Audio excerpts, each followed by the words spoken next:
Katt Williams is exposing Diddy's infamous King Night parties, where he allegedly abused men and women.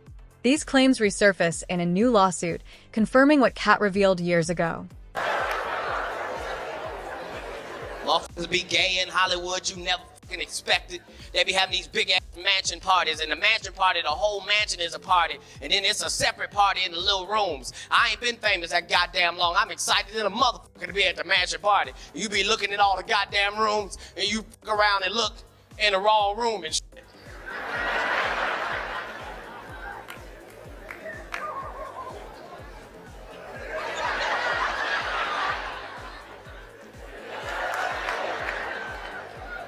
Nick, come here.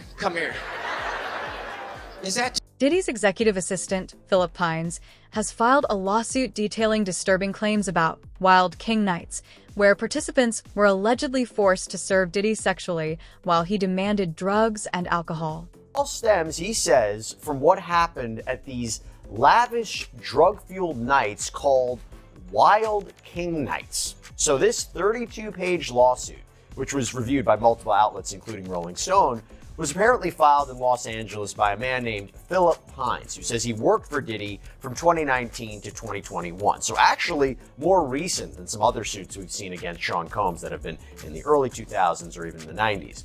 But according to reporting in the suit, Pines is alleging a few different things here. Now, before we even get into it, and there is a lot to get into, you might be wondering, what the heck does that name mean? What are we talking about when we said Wild King Nights? Well, part of this lawsuit alleges that Pines had to prove his loyalty to Sean Combs, who was dubbed the King, by performing sex acts for him, hence the name Wild King Nights.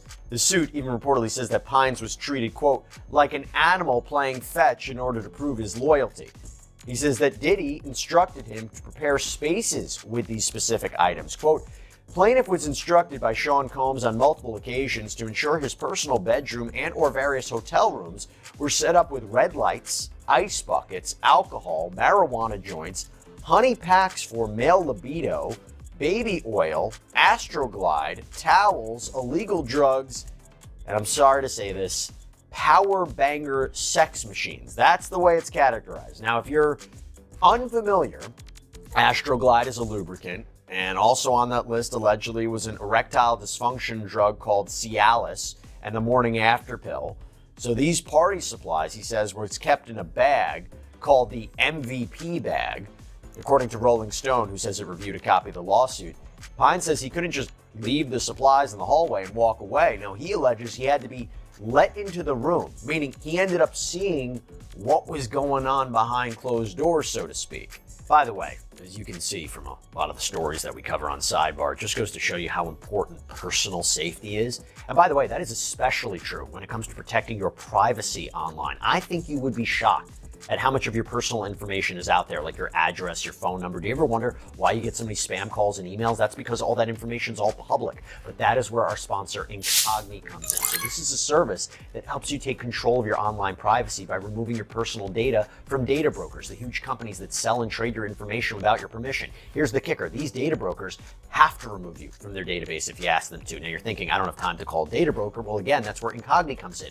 They contact those companies for you. You don't have to do a thing. And then they alert you once that request has been completed. So I highly recommend giving Incogni a try. And right now, anybody who uses code SIDEBAR and Incogni.com/sidebar gets 60% off of an annual Incogni plan. Now, Mauricio, there's something very interesting here I want to talk about is that Pines makes mention of the fact that he was exposed to what was allegedly going on inside these rooms, that he couldn't just drop the stuff off and leave. If those allegations are true, how does that impact the strength of his claim, the strength of this lawsuit? Because allegedly he's a key eyewitness. He's a key eyewitness, and not only that, but he says that he was forced to look at the videos that memorialize these parties and these events when he was scrubbing the videos off of his phone. And he actually says that he was intimidated and threatened that if Sean Combs' family were to ever find the videos or images, that he would never work in the industry again. So not only was he live seeing the actual events that are... Former prosecutors note that allegations in Philip Pines' lawsuit closely match Diddy's federal indictment, suggesting Pines, Diddy's longtime assistant, may have provided critical details to authorities before Diddy's arrest. That are laid out by prosecutors when they describe the freak-offs in their indictment, right? These sex-fueled parties, these drug-fueled parties, the baby oil, the Astroglide. And it makes me wonder, A, do you think Mr. Pines is a cooperating witness for the government? B, if so, do you think he was one of the people that they originally spoke to when they were coming up with this, when they were drafting the indictment and coming up with the charges? Or do you think he's come out after? Because again, I think the timing of the lawsuit's important too, at the end of the year, right now. Talk to me about what you think his role might be. If I had to guess, I would figure that the feds already talked to him, just because I know from my experience dealing with them how all-encompassing their investigations are. And if he really was his executive assistant from the time frame that they allege in the lawsuit, I can't see a scenario where they wouldn't. I mean, they investigate regular cases to the point that that I'm shocked when I see it as a criminal defense attorney with regular people. When you're talking about a high-profile celebrity case like this, I can't fathom that no one spoke to this individual prior to this. So I would think that they did speak to him, and I can't imagine that he's not a witness, because the way that they work is they want everybody that could corroborate their theory of the case to be on their witnesses, or to be somebody that they could call. And I can't think that if he actually was his assistant for this time frame, he would be an excellent witness for them. And because the government says, it was a racketeering conspiracy, it was a criminal enterprise. He had associates of his who would set up these events and also clean up these events, which, by the way, let me get back to this lawsuit. Because Pine says his role didn't just stop at preparing this. He also says he had to clean up these rooms afterwards. And the cleanup is not any less disturbing, according to the lawsuit. Plaintiff would remove any evidence of drugs, condoms, sex toys, remove bodily stains like blood, urine, and fluids from any sheets, furniture, and pack away all the items used during Wild King nights. And all of this cleanup, he says, was also part of a cover-up, so that no one would suspect anything was going on. And that alleged cover-up also included leaving very large tips for the housekeeping staff to essentially prevent them from reporting anything.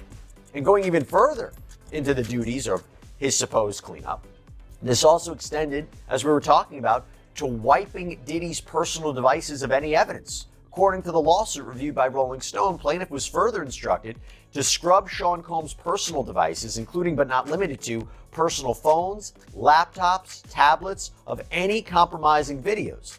And by the way, unfortunately in doing so, he says he was once again unwillingly exposed to the alleged conduct that was occurring. In order to accomplish this unreasonable task, plaintiff would have to again unwillingly see the... Katt Williams revealed rejecting $50 million 4 times, praising Dave Chappelle for doing the same. He claims Hollywood predators use money to trap celebrities, gaining control over their lives and careers. And Dave Chappelle left tens of millions of dollars on the table when he walked away from his popular Comedy Central show. A lot of people wondered what the hell was he thinking? That's a quote. Chappelle says he had, he was thinking. or whether he was thinking. A lot of people ask that question. Chappelle says he had a crisis of conscience and stood up for his integrity as an artist. He explained to us how stepping out of the spotlight helped him avoid getting caught in a trap. It's so much bigger than money, though, Dave. It's so much bigger than money. Oh, no, it was bigger than money. But you know what? I watched one of these nature shows one time, and they were talking about how a bushman finds water when it's scarce. And they do what's called a salt trap. I didn't know this. Apparently, baboons love salt. Okay. So they put a lump of salt in a hole, and they wait for the baboon. The baboon comes, sticks his hand in the hole, grabs the salt. Salt makes his hand bigger, and he's trapped. He can't get his hand out. Now, if he's smart, all he does is let go of the salt. Baboon doesn't want to let go of the salt. Then the bushman just comes, takes the baboon, throws him in the cage, and gives him all the salt he wants. And then the baboon gets thirsty. The bushman lets him out of the cage. The first place the baboon runs to is water. The bushman follows him, and they both drink to their fill. And in that analogy, I felt like the baboon.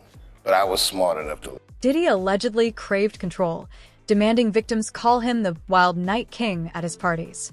His abuse wasn't about attraction, but humiliation, drugging victims to make them powerless and helpless. Why didn't you believe in others that you were presented with? Well, the thing with a sexual abuser, is they follow a pattern. They fall to type, and you become very clear on what that pattern is, particularly a serial sexual abuser.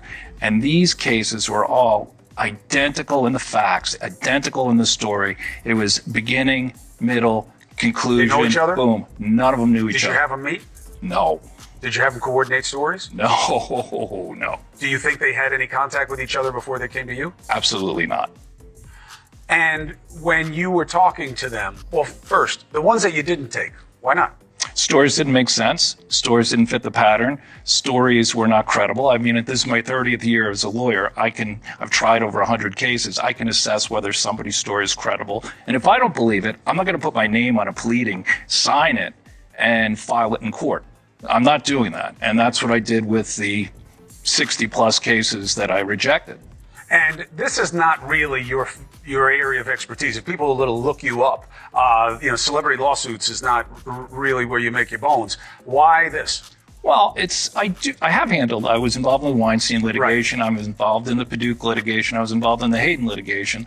Why did I do this? I do this because it's important. I think it's important for people to be heard, have their chance to get the power back. Because sexual abuse, sexual assault is about one thing: taking power, humiliating, demeaning a person and a victim. It has nothing to do with sex. And so I think it's important. I think it's important to get the word out. I think it's important for men to feel, hey, look, I can come out and be heard just like a woman could. And the defense that, look, they knew what they were getting into. These are regrets. They went there, they partied, and now they see a pocket. No, I don't think so. My client Were was... they gay men? One was bisexual, the other ones were not. And they were going there. The client was bisexual, worked for Diddy. Diddy owed him money for doing errands for him and being his step and fetch, for lack of a better word. And I think it was a power move. It was a clear power move because this guy had the nerve to come to him and say, you owe me money. And so Diddy said, come on to the Intercontinental Hotel. He gives him the drug, knocks him out, sodomizes him. And I won't use the term that my client used, but he said he tried to turn me into his B word. And I think it was a clear power move on each and every occasion. I think the ones that took place in the Park Hyatt, that wasn't partying. My client met him at a nightclub in the city here with a music producer. He didn't think he was getting into that. The man who was raped in the Hamptons, he thought he was going to a white party. Who wouldn't want to go to a white party? I would have gone to a white party back in the day. I wouldn't go now. But they went there innocently, and this is what happened to them. I never went. I appreciate you very much. We will follow the... 8 freak-off videos, confirmed by Diddy's legal team, were handed to the FBI by Courtney Burgess, Kim Porter's close friend. Burgess is set to testify before a grand jury, revealing more evidence. Is your client fearful if Diddy does get out? As you know, I represent other clients, actual victims who have sued Mr. Combs, Diddy, in civil court, and all of them are very apprehensive about their safety if he were to be granted bond. I am confident in the court. I am sure that the court will remain with their previous decision of no bond. I feel like the judge only gave this, let me think about it, just to not make it as obvious. But I have all the confidence in the world and the federal court in the state of New York that they will remain keeping Diddy under no bond, and that all of the victims in this case will be able to proceed sooner rather than later. Yeah, and you mentioned, you don't just represent this man, you represent other alleged victims too, and people involved. Have there been any threats made against any of your clients? There have been threats from people on the internet, but not from, at least what we don't know, from Diddy to me directly. So my clients have, Mr. Burgess has received several death threats. My client, Mrs. Parham, has been receiving threats, but we don't know if they're just regular people from the internet or if they're actually people who were sent by Diddy. Do you have any idea where the threats are coming from? Have you done any investigation? Well, most of the investigation leads us to a lot of burner accounts on Instagram, and we're trying to now sift through possibly working with law enforcement to try to get subpoenas to determine the IP addresses of where those threats were emanating. So, okay, interesting. We know that the cease and desist letter has now come. Has there been any other pressure of any kind that you or your clients have felt to stop talking?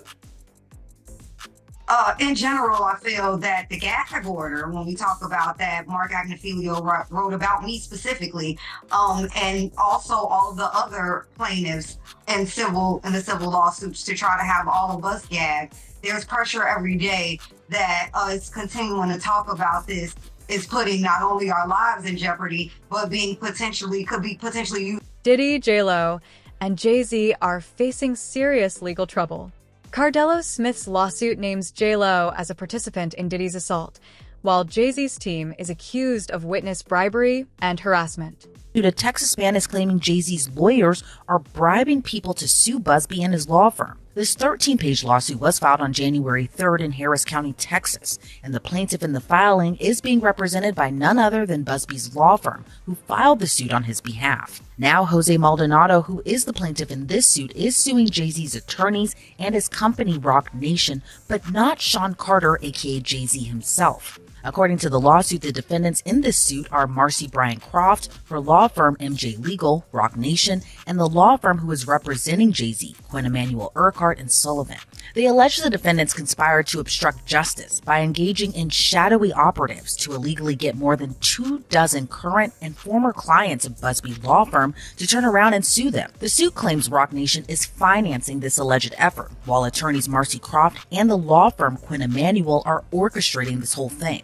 According to the suit, the defendants' agents were pretending to work for the state of Texas and allegedly flashed fake badges, which the suit says wasn't very smart or careful, but also illegal. The suit states the defendants' agents offered as much as $10,000 to a former client to sue the Busby law firm, but the so-called agents were allegedly caught on audio tape red-handed. The suit claims attorney Marcy Croft, who is a lawyer but also a member of Team Rock, was orchestrating that whole effort. Then in another recording, those agents were describing in great detail the alleged criminal conspiracy. The suit claims they went so far to admit the lawsuits would be reported in the press, and some former clients already accepted money to join that alleged effort. As I mentioned, Sean Carter, aka Jay-Z, isn't named as a defendant in the lawsuit. However, the suit claims Roc Nation and Jay-Z are synonymous, given the mogul is the founder and chairman. The lawsuit acknowledges Busby's law firm filed the rape lawsuit against Jay-Z in New York federal court, and as a result, Jay-Z sued Busby's law firm in Los Angeles state court. But the suit claims while all of that legal back and forth was going on, Jay-Z's attorneys who represent himself and his Roc Nation denied in open court and in the press their involvement in the alleged scheme. He claims the defendants used him as a pawn. He alleges on behalf of Marcy Croft 2 people attempted to contact him many times and went so far as to go to what they believe to be Maldonado's home. Instead, they went to his dad's house and allegedly identified themselves as federal officers. After realizing they were at the wrong home, they continued to contact Maldonado, and Maldonado claims they were pushy. Once they got in touch with him, he claims those individuals said they were with the state, and they were putting together a lawsuit on behalf of Marcy Croft and the company she worked for. The suit alleges Croft said she would assign Maldonado's case to someone who could get him a lot of money. Instead, Maldonado contacted the Busby law firm, and now they're suing for solicitation and civil conspiracy. In a statement to the Houston Chronicle, Busby said, quote, "The conduct alleged by Mr. Maldonado is illegal and unethical. We know investigators have gone all over the United States illegally contacting our former clients to try to entice them with money to sue our firm. According to Mr. Maldonado, we now know who is behind this effort. We won't be intimidated nor deterred in our important work. I expect more lawsuits will follow as we continue to hear former clients report this egregious conduct," end quote. But Marcy Croft fired back against the allegations, saying the lawsuit reeks of desperation. She also told the Houston Chronicle, quote, "For over 25 years, I've dedicated my career to exposing and dismantling networks of fraud and manipulation. I didn't ask to be a part of this fight, but now that he's dragged me into it, he should know that I'm not someone who backs down. Mr. Busby should be worried. Truth and justice are on my side, and I have every intention of holding." Diddy and J-Lo's past is under scrutiny as reports surface about Diddy allegedly sexually abusing minors and kidnapping women during their 1999 relationship, raising questions about J-Lo's awareness of the situation. To Cardelo Smith's filing. His notice says that Jennifer Lynn Lopez, aka J-Lo, aka Jenny from the Block, quote, will be called as a material witness and expert to Sean Combs' viewing, possession, and distribution of a sexual assault upon the plaintiff in 1997 and the orders of defendant Sean Combs forcing Jennifer Lopez to remain silent about the videotaped sexual assault of plaintiff by defendant. Plaintiff states that the material witness Jennifer Lynn Lopez, also known as J-Lo and Jenny from the Block, was engaged in a relationship with the defendant Sean Combs during 1999 and 2001, and that the sexual assault of the plaintiff was recorded, distributed, and held by the defendant at his New York residence and recording studio. And during the relationship with Jennifer Lopez, she was made privy to this video that was taken by Sean Combs and his employee Kirk Burrows. She, J-Lo, has known this video existed and was in existence and took no action to make it known to anyone in law enforcement, and that she was even questioned by New York Police Detective Derek Palmer about this matter, and that the report will show that her answers to this tape was and still remains a resounding yes to its existence. And again, Cardell Smith writes that he wants to call Officer Derek Palmer as a witness because he says Palmer is the one who questioned Lopez and believes that he will have testimony that could help his case. Now, as I mentioned, Diddy's legal team has called for this entire case to be thrown out. Cardell Smith has filed a massive response to that request that totaled more than 200 pages. Probably half of it was just straight up copies of case law that seems to support his arguments, word for word. It's something out of like a legal textbook. There's so much to slog through, but I kind of want to give you some of the highlights. So first, in addition to the claims of rape and a cover-up, Cardell Smith also claims and alleges that Combs was violent towards his loved ones. At times, Cardell Smith addresses alleged threats against his family. Other times, he says Combs actually caused serious injuries to his brother. His response reads, defendant used threats of murder to force the plaintiff to not bring the case to any court of law enforcement until the homes of the defendant were raided by Homeland Security, that the plaintiff knew it was a safe time to bring the case, and that is why we are here at this juncture. And Cardell Smith argued that fear for his own safety and the safety of his family is one of the main reasons that he waited so long to report the alleged rape, and says that that reason alone should override any issue with the statute of limitations, that these claims might be otherwise be time barred. And he also argues that while he's been in prison, Reports suggest J-Lo may have participated in Diddy's alleged freak-off parties, involving threesomes and orgies with other Hollywood elites during their relationship, adding more intrigue to the scandal.